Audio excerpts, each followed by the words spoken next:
आप देख रहे हैं वाल्मीकि रामायण भाग 6 एपिसोड 8 हनुमान जी की चुनौती।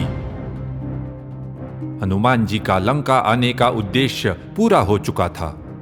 उन्होंने सीता जी को ढूंढ लिया था, लेकिन उन्हें लगा कि लौटने से पहले कुछ और करना आवश्यक था।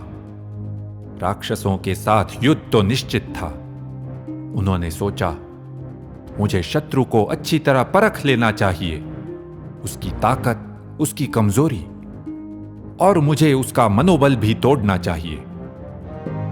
तो रावण को उकसाने के लिए उन्होंने कुछ ऐसा किया।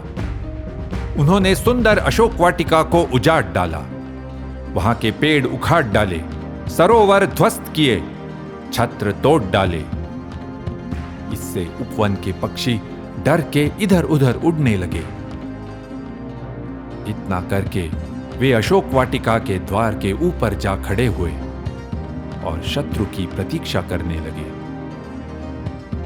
सीता जी पर नजर रखने वाली राक्षसियों ने ये सब देखा तो वे तुरंत उनसे पूछने लगीं, कोयम कस्य कुतो आयम किन निमित्तम इहागतः।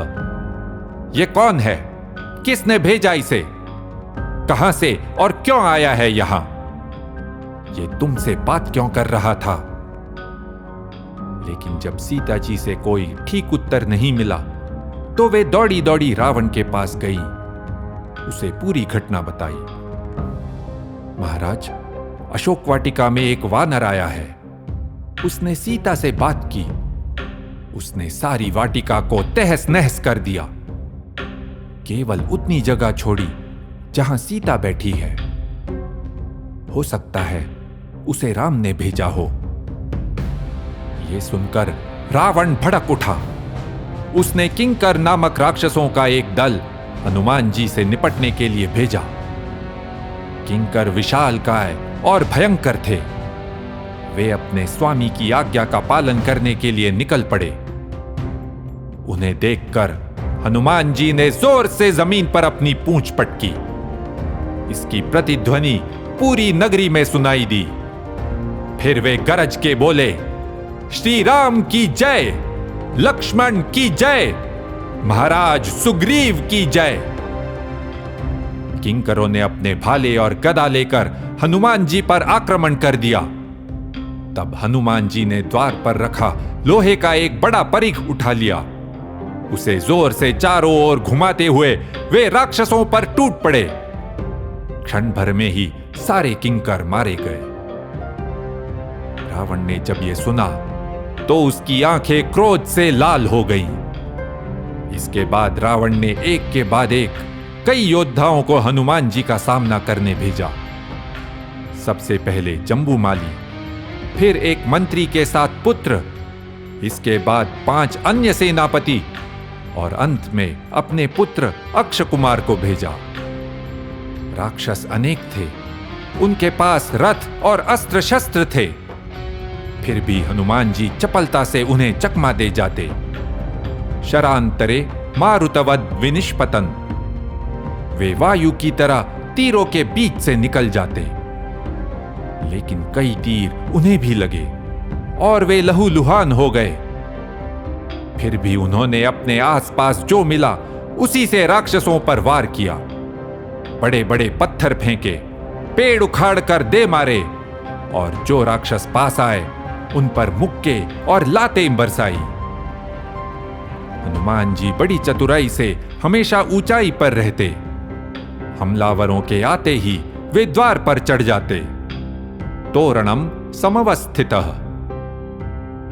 राक्षसों के सभी आक्रमणों का एक ही परिणाम हुआ, हनुमान जी विजयी हुए और राक्षस मारे गए। राक्षसों के लिए हनुमान जी का यह संदेश था, मेरे जैसे हजारों वानर यहां आने ही वाले हैं। नेयमस्ति पुरी लंका न यूयन्न च रावणः यस्य तु इक्ष्वाकु वीरेण बद्धम वैरम महात्मना। अब न ये लंका पुरी रहेगी, न तुम लोग और न ही रावण, क्योंकि उसने इक्ष्वाकुवंशी महात्मा श्री राम से शत्रुता मोल ली है। ध्यान दो, वाल्मीकि जी ने अनेक सर्गों के बाद फिर लड़ाई का वर्णन किया है। याद करो, इससे पहले हनुमान जी के समुद्र लंघन में भी संघर्ष का वर्णन था। अब फिर वाल्मीकि जी काव्यात्मक रूप से हनुमान जी के शरीर बढ़ा लेने की बात करते हैं। सभूत्वा तु महाकायः। लेकिन जैसा हमने पहले भी देखा है, शरीर बढ़ाने का अर्थ है दृढ़ता और ऊर्जा के साथ युद्ध करना। यहां हनुमान जी के आकार के लिए शब्द आया है पर्वत सन्निभः। इसका अर्थ है पर्वत जैसा। अगर वे वास्तव में पर्वत जैसे बड़े हो पाते तो द्वार पर कैसे चढ़ सकते, बाणों को चकमा कैसे दे सकते। वाल्मीकि जी ने हनुमान जी के बारे में यह भी कहा है विचरन विमले अंबरे, निर्मल आकाश में विचरते हुए। वाल्मीकि जी हनुमान जी के हमलावरों को भी आकाश में जाते हुए बताते हैं। याद कीजिए, पूर्ववृत्तम कथायुक्तम। यहां आकाश में युद्ध करने का अर्थ द्वार के शिखर पर खड़े होकर लड़ना है। रावण ने जब सुना कि अक्ष भी मारा गया तो वो डर गया। अब उसने एक ऐसा योद्धा चुना जो अजेय था, वीरता में स्वयं राक्षस राज के समान था। उसका पुत्र मेघनाद। मेघनाद जिसे इंद्रजित भी कहते थे, क्योंकि उसने बलशाली इंद्र को भी एक बार पराजित कर दिया था।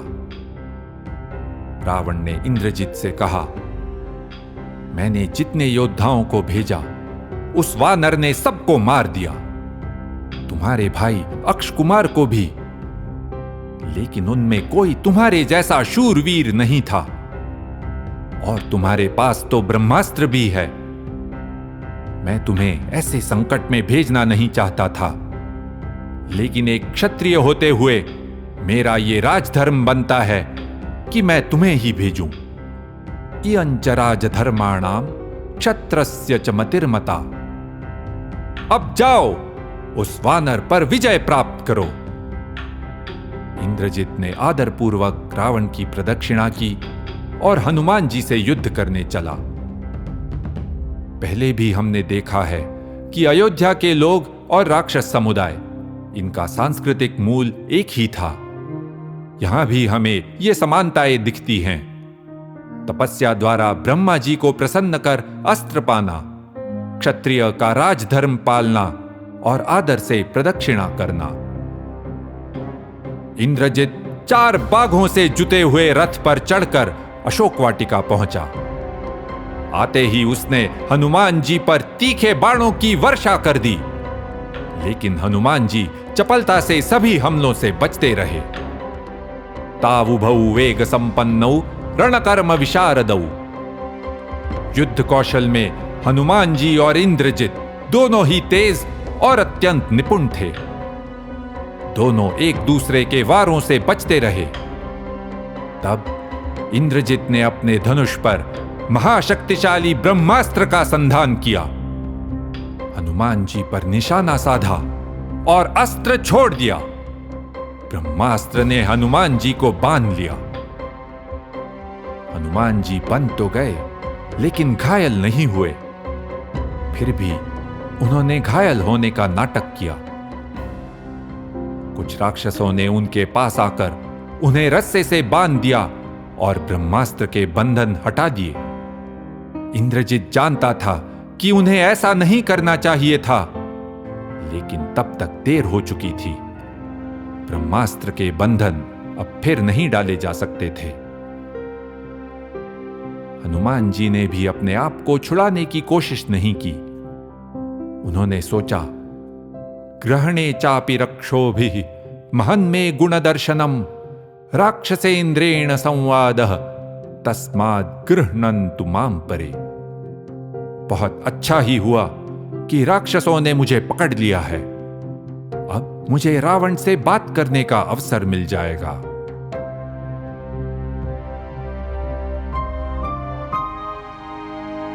इति ह आस। ऐसा ही हुआ था।